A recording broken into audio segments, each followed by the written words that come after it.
Olá, meus caros, tudo bem? Meu nome é André Prudente Edini, eu sou o tabelião de notas e registrador civil de pessoas naturais no município de Nova Castilho, aqui no estado de São Paulo, e é uma grande honra, um grande prazer estar aqui para falar de um tema que eu acho bem interessante, que é a mediação e conciliação justamente nas serventias extrajudiciais, né, nos cartórios. Sou também professor em cursos preparatórios para concurso de cartórios e gostaria, primeiramente, de agradecer a toda a OAB, especialmente as comissões de cultura e eventos e a comissão notarial registral, na pessoa da minha querida amiga doutora Raquel Letícia Curcio Ximenes, que gentilmente fez o convite. Espero que essa palestra seja bastante proveitosa. Nós falaremos sobre um tema que é bastante novo, um tema bastante da moda e que eu acredito que pode ser muito proveitoso a todos, especialmente advogados, e a gente vai falar um pouquinho sobre isso, sobre os motivos desse tema ser tão rico e tão interessante. Eu dividi essa apresentação em 3 partes. A primeira explicando um pouquinho sobre funcionamento de cartórios e aquilo que se convencionou chamar desjudicialização. Em segundo lugar, trarei algumas palavrinhas, de forma bastante genérica, sobre mediação e conciliação, para que no nosso terceiro macrotópico, terceiro tópico geral, possamos falar sobre cartórios e mediação e conciliação no âmbito dos cartórios, nas serventias extrajudiciais, que é aqui o nosso grande mote, o nosso grande objeto dessa palestra. Então, vamos lá. Para que a gente possa entender isso e esse movimento de desjudicialização, precisamos, em primeiro lugar, entender um pouquinho sobre os cartórios. Claro que não iremos nos aprofundar tanto aqui, mas a gente precisa, pelo menos, ter uma noçãozinha geral. E é interessante a gente fazer uma leitura do artigo 236 da Constituição, que nos traz que os serviços notariais e de registro são exercidos em caráter privado por delegação do poder público, um artigo aí presente na vida de todos os notários e registradores no dia a dia. O que esse artigo está nos dizendo? Que, muito embora o cartório preste um serviço público, para alguns um serviço estatal, mas vamos aqui simplificar chamando de serviço público, ele é gerido de forma privada, ou seja, toda a parte de gestão do cartório, contratação de funcionários, compra de equipamentos, pagamento de licenças, enfim, toda essa parte de gestão, ela é privada. Isso que a Constituição nos diz. Enquanto a atividade fim, o serviço, ou seja, um registro, uma verbação, a lavratura de uma escritura pública, tudo isso é um serviço com caráter público, porém, toda aquela gestão, aquela atividade meio, aquilo que é capaz de gerar esta atividade fim, tudo isso é privado. Ou seja, no meu cartório, eu posso contratar quem eu quiser, posso fazer o processo seletivo da forma que eu quiser, posso comprar o computador que eu considerar que tem o melhor custo-benefício para a minha serventia. Eu que escolho o ponto da minha serventia. Enfim, tudo isso faz parte dessa gestão privada. E o que é o mais interessante de tudo isso? Vejam como o Constituinte foi inteligente. Todo esse custo, toda essa parte privada, da mesma forma que eu, quem decido a forma que será realizada, também sou eu quem assumo todos os riscos e custos. Ou seja, se eventualmente ocorre um incêndio na minha serventia, eu que sou o responsável, eu que tenho que arcar com todos os custos de restauração de acervo, de compra de novos equipamentos, etc. Se eu recebo algum tipo de processo trabalhista e tenho que arcar com as consequências dele, tenho que indenizar algum ex-funcionário, eu que sou o responsável. O Estado não desembolsa R$1 para o custeio daqueles cartórios. Então, como são custeados esses cartórios? Por meio dos emolumentos, que são as taxas pagas pelos usuários para este serviço prestado, tá? Não só o Estado não gasta com os cartórios, como ainda recebe repasses, no estado de São Paulo, por exemplo, nós temos uma média aí de 36% a 38%, bem a grosso modo aí, mas é uma média mais ou menos nessa faixa de repasses que são para o Tribunal de Justiça, para o Estado, para a Santa Casa, para o fundo dos outros cartórios, para custear atos gratuitos e tudo isso, tá, pessoal? Então, a partir da leitura desse artigo 236, acho que fica bem claro aí o funcionamento dos cartórios. E qual que é a relação de cartórios com aquilo que se chama atualmente de desjudicialização? Vejam bem, quando nós falamos em dificuldade de acesso à justiça somado à saturação do Poder Judiciário, ou seja, um inchaço do Poder Judiciário, nós começamos a ter um movimento que foi chamado de desjudicialização. O juiz do trabalho e professor da Universidade Federal de Minas Gerais, João Alberto de Almeida, define assim: trata-se de neologismo que indica uma força normativa a buscar exatamente o caminho inverso, de descentralização de parte das atividades jurisdicionais, ou seja, que setores da sociedade pudessem voltar a contribuir com a administração da justiça, praticando atos que anteriormente eram reservados apenas aos órgãos judiciários, por meio de seus juízes e auxiliares diretamente a eles ligados, né? Alguns preferem, inclusive, a nomenclatura compartilhamento de justiça e não desjudicialização, porque não é que você estaria simplesmente retirando do Poder Judiciário, mas você está dando alternativas para que se compartilhe aquilo que antes era restrito ao Poder Judiciário. E como que a gente pode ver essa desjudicialização no âmbito dos cartórios? Isso tem crescido muito nos últimos anos, né, pessoal? Principalmente a partir de 2007, com a Lei 11.441, a gente tem visto uma expansão gigantesca da desjudicialização relacionada às serventias extrajudiciais. A Lei 11.441 nos trouxe a possibilidade de realização de inventário, partilha, separações e divórcios no âmbito dos cartórios. Tenho certeza que todos vocês já estão familiarizados com isso, né? Podem até eventualmente não ter realizado algum desses atos em cartórios, mas certamente já ouviram falar que hoje em dia é muito mais vantajoso realizá-los extrajudicialmente do que judicialmente, né? Eu dou como exemplo aí alguns casos que eu já peguei em conciliações judiciais. Eu já fui voluntário, né, tanto em juizados especiais quanto em universidades, prestando assistência judiciária também.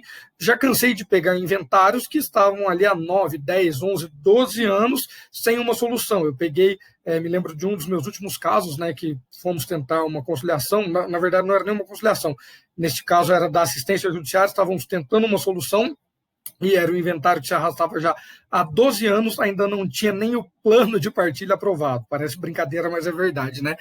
Tenho certeza que todos vocês, advogados, estão familiarizados, às vezes, com essa demora irrazoável do Poder Judiciário. Não por má vontade dos servidores ou dos juízes, nada disso, é porque realmente chegamos em um momento de inchaço e saturação tão grande que não há praticamente saída. Enquanto nos cartórios, tenho certeza que vocês sabem disso também, se você tiver todos os documentos, no máximo uma semana você tem a resolução do seu inventário, você tem a sua partilha, separações e divórcios também de forma muito mais célere e muito mais fácil. Eu falo bastante rápido e bastante alto, tá, pessoal? Então a água é necessária.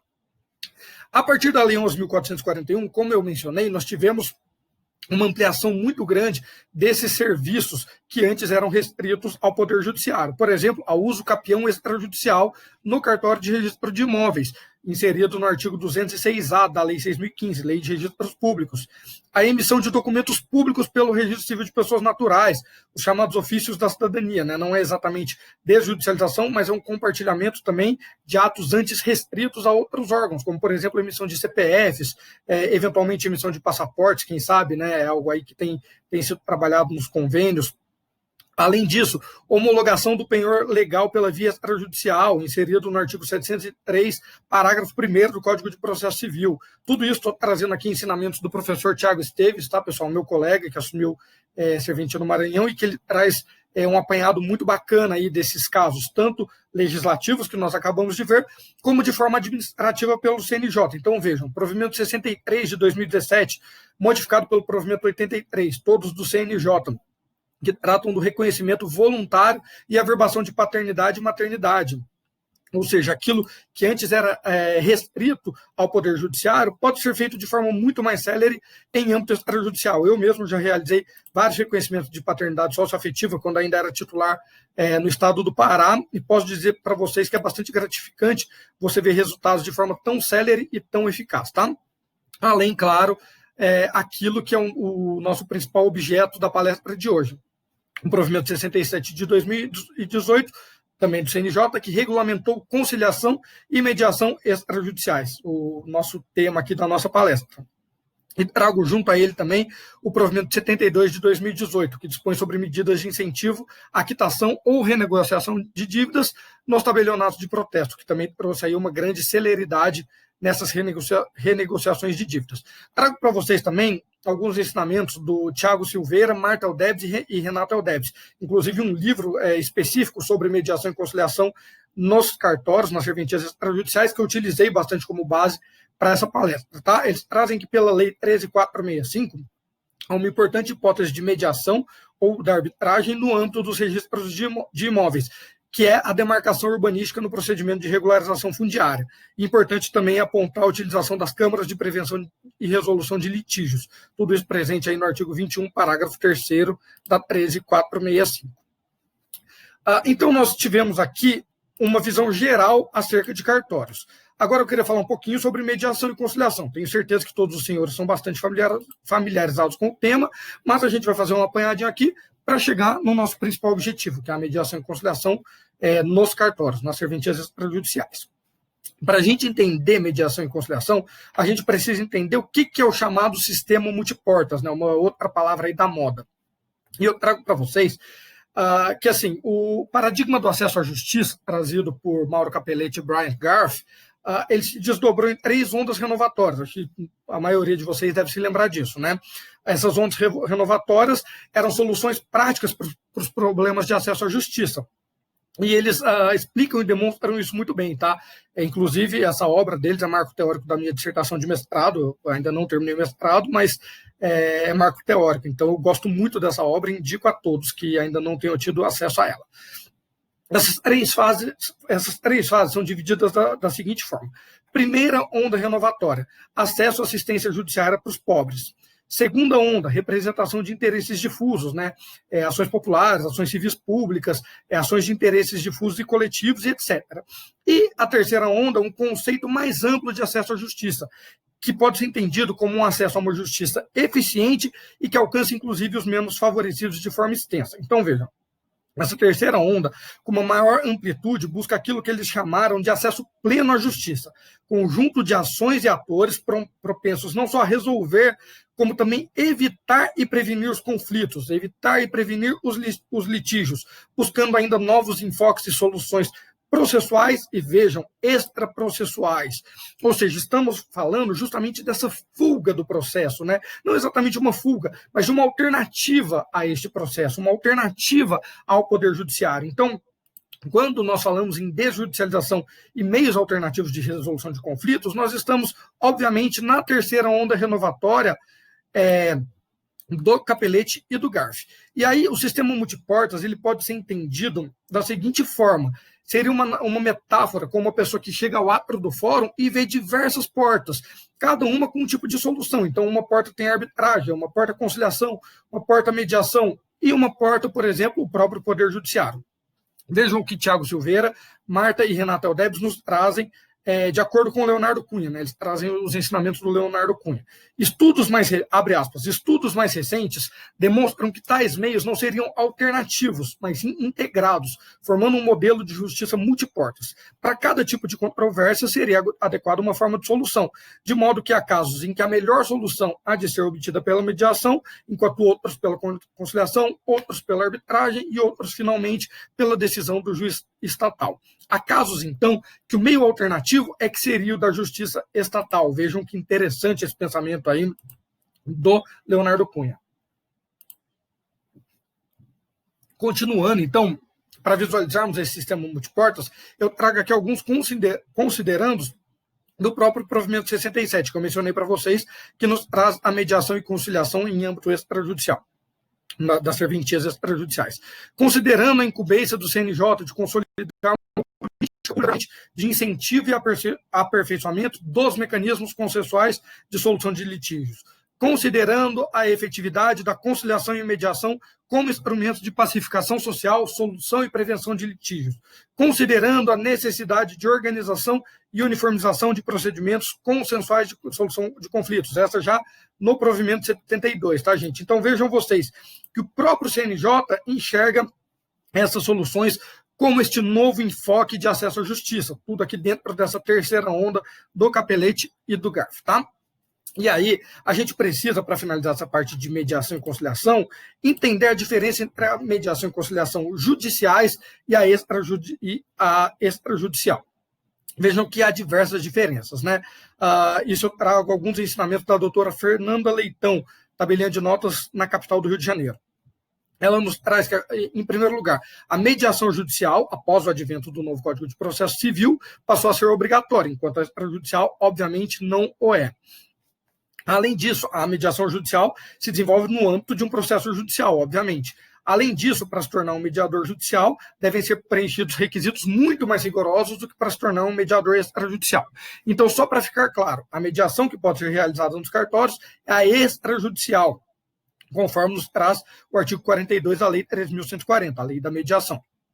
Aplica-se esta lei no que couber às outras formas consensuais de resolução de conflitos, tais como mediações comunitárias e escolares, e aquelas levadas a efeitos nas serventias extrajudiciais, desde que no âmbito de suas competências. Então, veja, a lei foi muito clara em colocar mediação e conciliação no âmbito das serventias como aquela extrajudicial, mas a gente vai ver que teve algum tipo de confusão aí neste provimento 67 do CNJ. A gente vai ver isso em alguns aspectos aqui. Vejam, eu trago para vocês alguns artigos do provimento 67. Peço a todos também que possam ler, quem tiver aí com acesso à internet ou ao Vadmecum pode abrir aqui e acompanhar comigo. Artigo 2º. Os procedimentos de conciliação e mediação nos serviços de notariais e de registro serão facultativos e deverão observar os requisitos previstos neste provimento e na própria Lei 13.140. Artigo 4º. Processo de autorização dos serviços notariais e de registro para a realização de conciliação e mediação deverá ser regulamentado pelos núcleos permanentes de métodos consensuais de solução de conflitos, no PMEC, e pelas Corregedorias Gerais de Justiça de cada Estado e DF territórios. Artigo 36. Enquanto não editadas no âmbito dos Estados e do DF, normas específicas relativas aos emolumentos, devem ser observadas as diretrizes previstas na Lei 10.169, a Lei de Emolumentos. E deve ser observada a tabela referente ao menor valor cobrado na lavratura de escritura pública sem valor econômico. A gente vai ver, então, que tem vários problemas com relação aí a esses artigos. A gente vai começar a destrinchar essa parte, então, e chegamos aqui ao grande objeto da nossa palestra, que é a mediação e conciliação no âmbito das serventias extrajudiciais. Trago aqui para vocês também alguns artigos bem simples do provimento 72, que é aquele que eu mencionei, da renegociação e quitação de dívidas no âmbito do tabelionato de protesto. Artigo 2º. As medidas de incentivo à quitação ou renegociação de dívidas serão medidas prévias e facultativas aos procedimentos de conciliação e mediação, ou seja, não exclui, tá? Essa renegociação pode ocorrer e, posteriormente, também a conciliação e mediação, inclusive no âmbito do tabelionato de protesto. E devem observar os requisitos previstos neste provimento. Parágrafo 1º nos traz que deve ser submetido também ao NUPEMEC e às CGJs, as Corregedorias Gerais de Justiça. Artigo 4º. As medidas de incentivo à quitação ou renegociação de dívidas serão consideradas fazendo antecedente a possível instauração de procedimento de conciliação e mediação. Artigo 5º. Tal procedimento terá início mediante requerimento do credor ou do devedor, qualquer um deles, pessoalmente no tabelionato onde foi lavrado o protesto, por meio eletrônico ou por meio da central eletrônica mantida pelas entidades. Parágrafo único, o procedimento não poderá ser adotado, obviamente, se o protesto tiver sido sustado ou cancelado. Então, pessoal, vamos começar a falar aqui sobre as grandes vantagens e aí a gente vai enxergar também as desvantagens destes procedimentos, tá? Quais que são as grandes vantagens de se realizar cartórios, de se realizar mediação e conciliação nos cartórios? Estou invertendo aqui a ordem, né, dos fatores. Quais as grandes vantagens? Em primeiro lugar, capacidade jurídica e experiência dos delegatários. Vamos lembrar, os delegatários são concursados, ou são bacharéis em direito, ou exercem há 10 anos aquela atividade notarial e registral. Um procedimento mais célere, com um melhor custo-benefício. Segurança jurídica, o cartório já trabalha com a segurança jurídica, né? Isso é uma das finalidades do cartório.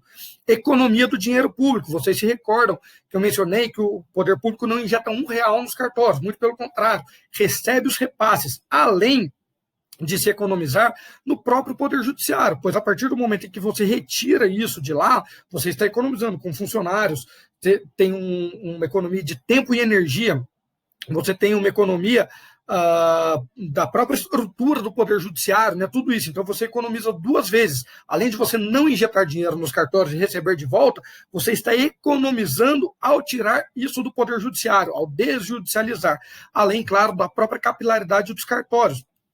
Principalmente os registros civis de pessoas naturais, estão presentes em todos os municípios e distritos do país.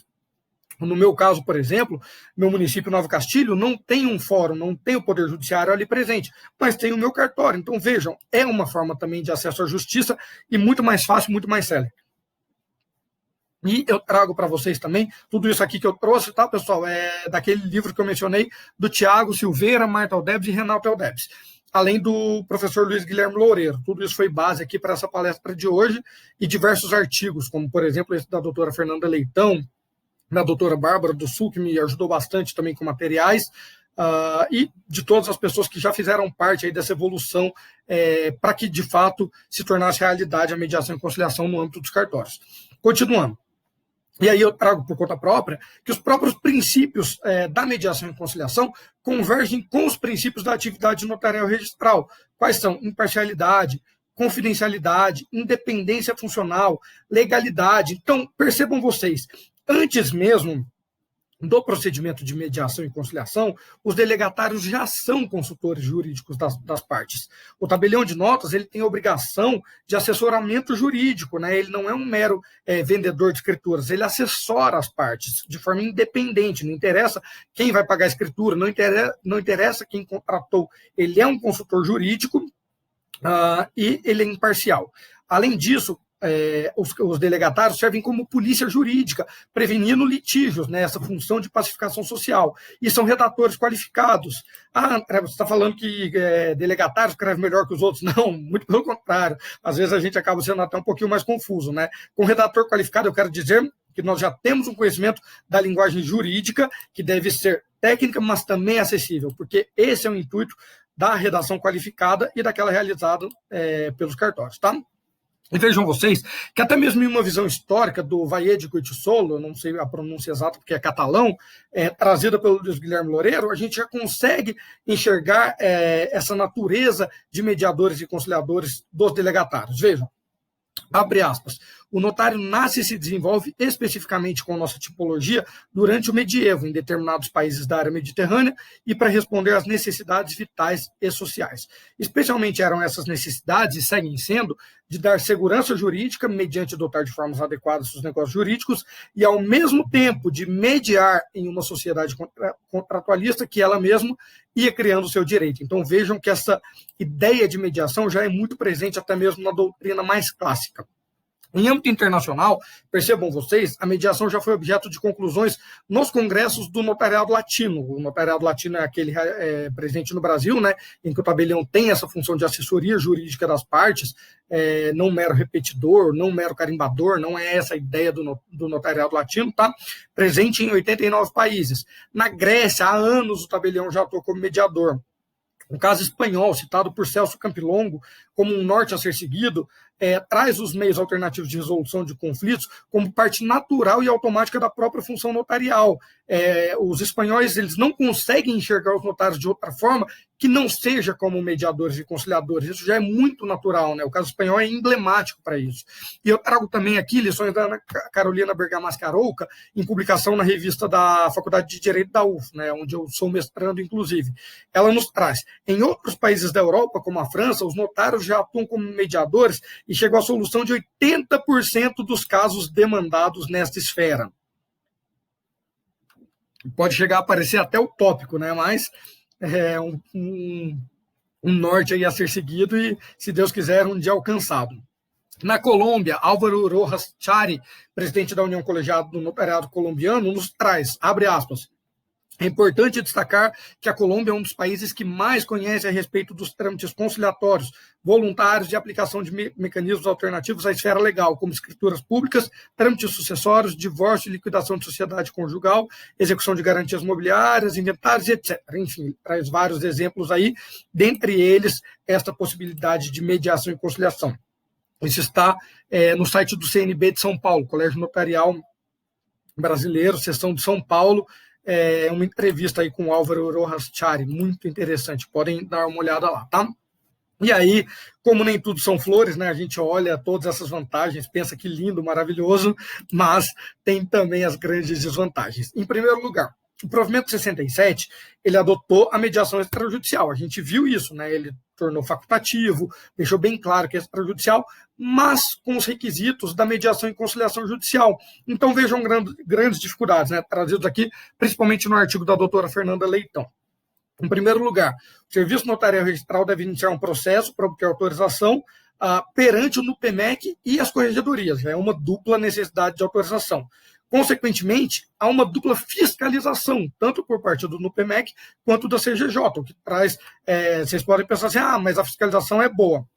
Não necessariamente, porque ela pode também criar burocracias, né? Você precisa mandar relatório para o NUPEMEC e para a CGJ, você precisa prestar contas para o NUPEMEC e para a CGJ, então acaba também dificultando. Os cartórios podem designar, no máximo, 5 escreventes. Para cartórios como o meu, pequenos, né, eu só tenho uma funcionária, até parece muito. Mas quando a gente pensa em cartórios de capital, no Rio de Janeiro, São Paulo, BH, isso é bastante restritivo. Além de tudo isso, os escreventes, eles precisam ter certificado, de acordo com o provimento 125 do CNJ, precisam de 100 horas de estágio, 40 horas de aula teórica e precisam, para esse certificado, comprovar 100% de frequência no módulo teórico. Parece piada, né, gente? Mas é a realidade. Além do custeio de tudo isso que é por parte dos próprios cartórios. E a gente vai ver que a recompensa, entre aspas, né, o valor recebido, não condiz com todos esses gastos. Além disso, o escrevente, a cada 2 anos, tem que comprovar o curso de aperfeiçoamento. Além de tudo isso, né, vejam, continuando aqui as dificuldades. O serviço notário de registro só pode prestar o serviço dentro do âmbito de sua competência. E a Fernanda Leitão, ela entende que essas determinações tornam a prestação de serviço muito confusa, porque as competências também podem gerar dúvidas, né? Eu dou como exemplo aqui para vocês o divórcio. O divórcio, quando é feito no âmbito extrajudicial das serventias, primeiro é lavrada a escritura, no tabelionato de notas, depois registrado no Registro Civil de Pessoas Naturais. E aí, quando a gente estiver falando de um divórcio para uma mediação e conciliação, onde que pode ser realizado? No notas ou no Registro Civil de Pessoas Naturais, né? Fica bastante duvidoso. Além disso, a cobrança do serviço, né? O provimento, ele traz que o valor de uma escritura sem valor econômico, se a sessão dura até 60 minutos. No Rio de Janeiro, por exemplo, esse valor, R$ 215, sendo que somente 26% fica para o tabelionato, o restante é tudo repasse. Ou seja, você já está tirando tudo lá do Poder Judiciário, você ainda tem uma cobrança que já é bastante baixa, né? Você tem que deslocar funcionários para isso, você tem um custo altíssimo, você precisa de livros específicos para isso, né? Você precisa comprar, independente do tamanho da serventia, um livro de protocolo, um livro de registro das mediações e conciliações, você tem que passar todos esses relatórios duplamente para você ficar com 26% do valor recebido, que é um valor bastante baixo. A gente vai ver aí, né, no caso do Rio de Janeiro, R$ 215, 26%, vai dar aí R$ 55 mais ou menos, né, para 1 hora de sessão. E se passar esses 60 minutos, como que é cobrado esse tempo excedido? Né? É proporcionalmente? É por 1 hora a mais? Quer dizer, a gente percebe que ficou bastante caro para o usuário e não ficou nada rentável para os próprios cartórios. Então, ficou bem confuso nesse sentido, tá? Em Minas Gerais, para vocês terem ideia, o valor da escritura é de R$ 48, sendo que somente 35 fica para o tabelião. Em São Paulo, o valor da menor escritura é de R$ 449. Porém, há um desconto incidente de 40%, pois essa mediação e conciliação, como não são obrigatórias, elas têm essa cláusula aí de desconto na tabela de emolumentos de São Paulo. Então, uma alternativa talvez seria tratar como se fosse uma espécie de ofício da cidadania, né? Os atos do ofício da cidadania, como a emissão de CPFs, como eventualmente a emissão de passaportes, caso venha a ser aprovada, elas não têm esses repasses. Por que eu defendo essa possibilidade? Porque se você já está tirando todo o custo do Poder Judiciário, não faz sentido que você diminua o valor para os cartórios e ainda haja todo esse novo repasse, né? Acaba ficando um pouquinho inviável, tanto para os cartórios quanto para os usuários. No caso do provimento 72, que é aquele que eu comentei com vocês, da renegociação de dívidas nos tabelionatos de protesto, em Minas Gerais o valor dessa renegociação é de R$ 17,50 e em São Paulo de R$ 10,62, tudo isso ainda a serem descontados os repasses. Então, assim, eu quis trazer para vocês uma ideia bastante geral, porque é um assunto muito novo, né, a mediação e conciliação no âmbito extrajudicial, mas a gente viu que no Brasil, que é muito novo, no exterior já está muito consolidado, e a tendência é que a gente evolua cada vez mais nesse sentido. Então, eu já deixo um alerta aqui, tanto para os colegas registradores de tabeliães, quanto para os próprios advogados. Quem chega primeiro sempre acaba estando na frente, né? Você chegou primeiro, você já está atravessando, você já está pulando muitos degraus. E a ideia da conciliação e mediação extrajudiciais, eu achei justamente essa, né? Quando a gente lembra lá de 2007, da Lei 11.441, Os advogados que começaram a fazer os inventários, partilhas, divórcios, separações em cartórios, a gente viu que eles atravessaram muitos outros, né? Eles passaram muito na frente, eles começaram a oferecer um serviço que até então não existia. Era muito novidade, tinha também muitas dúvidas, como a gente tem no caso da mediação e da conciliação. Mas todo mundo conseguiu se ajudar e desenvolver uma nova forma, uma forma alternativa de resolução desses litígios. É esse o intuito também da conciliação e mediação nas serventias extrajudiciais. Eu não tenho dúvida que nós temos somente a evoluir com este novo foco de desjudicialização. E eu tenho certeza que quem começar antes vai sair muito na frente. Então, já deixo aqui a sugestão a vocês para que possam se aprofundar no assunto e eu me coloco desde já à disposição, tá? Meu e-mail, se quiserem, é pré-prudente, tudo junto, @hotmail.com. Quem quiser seguir o cartório também, @cartório Nova Castilho. Eu agradeço desde já a atenção de todos, espero que tenha sido proveitoso, sei que falo bastante rápido, mas a gente tinha muita coisa aqui para falar. E agradeço mais uma vez a todas as comissões, especialmente na pessoa da doutora Raquel Letícia. Um grande abraço, bons estudos, bom trabalho a todos.